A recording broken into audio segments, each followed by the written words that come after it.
Hello à toutes et à tous. Aujourd'hui, j'ai envie d'aborder un sujet qui revient très souvent dans les coachings en ce moment. C'est le fait que les hommes sont hyper chauds. C'est-à-dire qu'avec le confinement et le déconfinement, il y a eu beaucoup de choses qui se sont passées, on en a déjà parlé, des hommes qui voulaient faire l'amour au téléphone, des hommes qui voulaient aller directement chez la personne, des hommes qui prétextaient le fait que les cafés étaient fermés pour ne pas pouvoir faire autre chose que d'aller chez la personne ou de la recevoir. Donc je vais évidemment développer ce sujet. Je m'appelle Bénédicte Anne, je suis love coach depuis 2004. J'ai créé les Cafés de l'amour et j'ai dirigé une agence de rencontres et de mise en relation pendant une dizaine d'années. Je suis donc une femme de terrain et je vous demande d'aller jusqu'au bout de la vidéo parce que j'ai pas mal de choses à vous dire. N'hésitez pas bien sûr à liker et à vous abonner à ma chaîne pour pouvoir recevoir toutes les notifications. Donc comme on l'a vu, les hommes ont été super chauds pendant le confinement. Après, donc pendant le déconfinement, et encore aujourd'hui, ils commencent tout juste à descendre. C'est-à-dire qu'ils n'ont eu de cesse, à partir du moment où on a commencé à pouvoir sortir un peu plus librement, ils n'ont eu de cesse que de concrétiser et d'avoir une vie sexuelle. En tout cas, mes coachés m'ont dit ça, et elles m'ont dit ça de 18 à 70 ans. Donc, ce n'était pas un phénomène qui était spécifique d'une tranche d'âge. Donc là, ils sont en train de redescendre. Mais ils ont vécu pendant 3 mois là, dans une espèce de folie sexuelle. Où je pense que les films porno, les séances d'autoplaisir devaient être lassantes. Et c'est vrai qu'ils avaient tendance à se jeter sur mes coachés. Et on avait du mal à les tenir, on aurait dit des étalons. Alors, qu'est-ce qui va vous aider à voir s'ils sont bien redescendus et s'ils sont d'accord pour prendre le temps de vous connaître? Parce que, comme vous l'avez vu 1000 fois, plus vite vous irez, plus vite vous reviendrez. Donc, prenez le temps de vous connaître. Ça, c'est la clé. Et prenez le temps de savoir à qui vous avez affaire. Donc, déjà, il va y avoir un premier critère, ce sont les mots. Les mots qui vont être employés. J'ai remarqué, chaque fois qu'un homme veut commencer à emmener une femme dans la zone de la sexualité, il va tester des petites choses. Je ne sais pas si vous avez parlé de la pizza, je crois que j'ai dû vous en parler dans une vidéo où ce serait sympa, ce serait sexy de pétrir la pâte ensemble. Voilà, ça c'est. Voilà. Alors ça peut être des allusions un peu lourdingues au fur et à mesure de la conversation, mais ce sont en fait des tentatives. Le gars, il voit, à ce moment-là, il va regarder si vous êtes réceptif ou pas. Ce qui se passe la plupart du temps, il continue encore à le faire au téléphone ou en visio avant le rendez-vous. Hein. Donc ça n'a pas changé. Ce qui se passe la plupart du temps, c'est que vous faites semblant de rien parce que vous êtes un peu pétrifiés, vous les filles. Et là, je vous invite vraiment à lui dire, attends, tu viens de dire quoi là? Mais sois clair. Tu sais, t'as qu'à me dire ce que tu veux. Parce que si tu me dis ce que tu veux, bah peut-être qu'on veut la même chose, mais au moins on va le savoir et on va pas se raconter d'histoire, on va pas tourner en rond. Et là, évidemment, le gars va se sentir autorisé à se lâcher et vous devrez avoir son vrai visage. Ou alors, c'est un garçon qui était juste sous la pression du confinement et du déconfinement, et il va se reprendre en disant attends, excuse-moi, je sais pas ce qui m'a pris, etc. Mais parfois, ils vont dire je te prie de m'excuser, nanana, et puis ils recommencent 3 minutes plus tard. Donc là, vous aurez la réponse. Donc on a effectivement les mots. Après, on a l'histoire du lieu, parce que comme maintenant que les terrasses sont ouvertes, c'est quand même un peu plus facile. Mais j'ai une de mes coachées qui s'est fait coincer à cause de la pluie au moment où les terrasses étaient fermées. Et c'est vrai que là, ça a été le moment où les hommes étaient dans des stratégies incroyables. Mais encore aujourd'hui,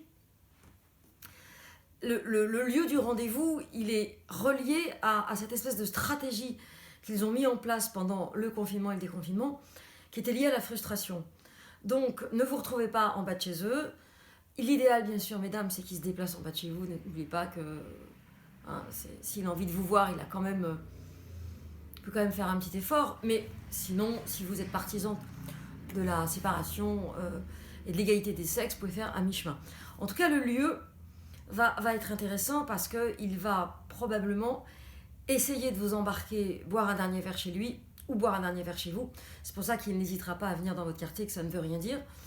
Parce qu'il est encore dans cette espèce d'érotisation donc liée au confinement. Et la troisième clé qui va vous aider, ce sont les gestes. C'est-à-dire que la façon dont il va vous dire bonjour, dont il va vous toucher, dont il va vous faire la bise, dont il va essayer de prendre votre main. Et donc ce que j'ai remarqué, c'est que depuis cette histoire de confinement, les lieux, les gestes, les mots, les hommes en général, plus que les femmes, c'est clair, sont à fond. Il va falloir non seulement gérer les états d'âme que vous ressentez, écoutez votre cœur, écoutez votre corps, ressentir, enfin tout ce que vous faites déjà d'habitude, poser les bonnes questions, pas, en faisant pas trop la Gestapo, etc.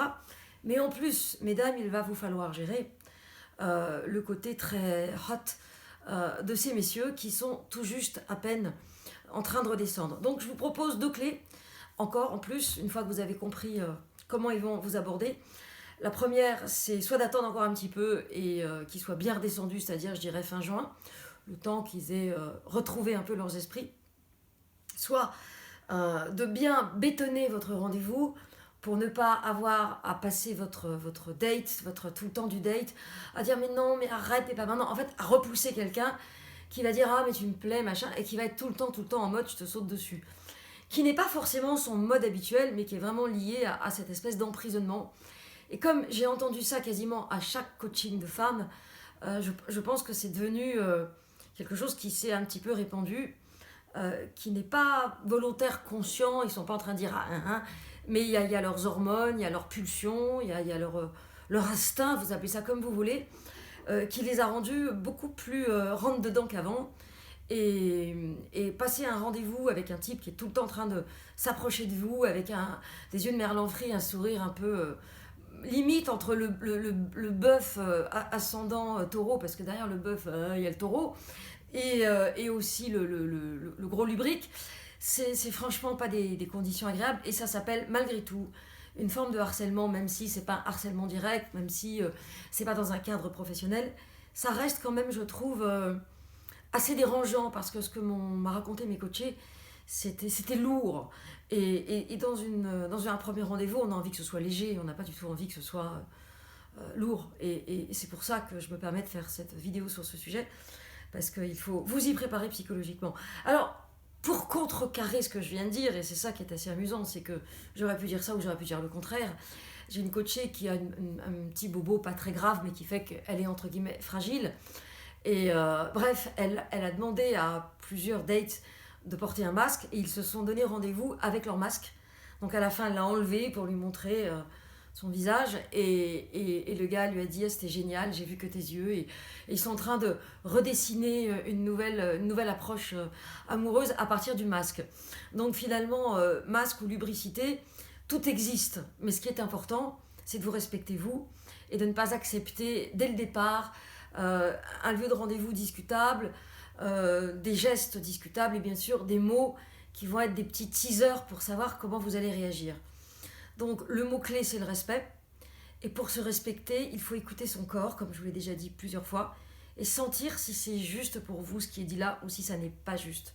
Parce que si ça n'est pas juste, si vous sentez quelque chose de discutable, ne discutez même pas, justement, ne discutez même pas. C'est stop. Il y a suffisamment d'hommes et de femmes, parce qu'il y a aussi des femmes qui sont un petit peu rentre dedans, mais quand même beaucoup moins, il faut l'avouer. Il y a suffisamment d'hommes charmants, bien élevés, à preuve, ceux qui sont prêts à mettre des masques et à accepter que vous en portiez un.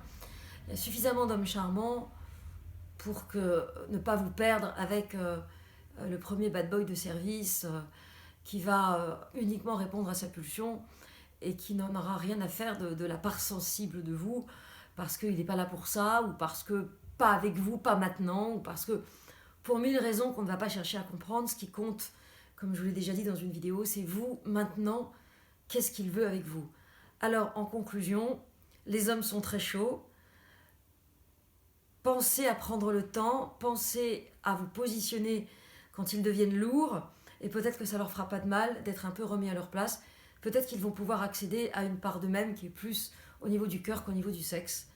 Donc c'est ce que nous verrons bien sûr au fur et à mesure de toutes ces vidéos que je vais vous faire pour vous aider à mieux tirer votre épingle du jeu. Parce qu'une fois que vous aurez traversé la jungle des rencontres, il restera la bonne personne. Et même il en restera plusieurs, mais nous en reparlerons plus tard. Alors n'oubliez pas de liker si vous avez aimé, de vous abonner à ma chaîne et à très bientôt pour de nouvelles vidéos.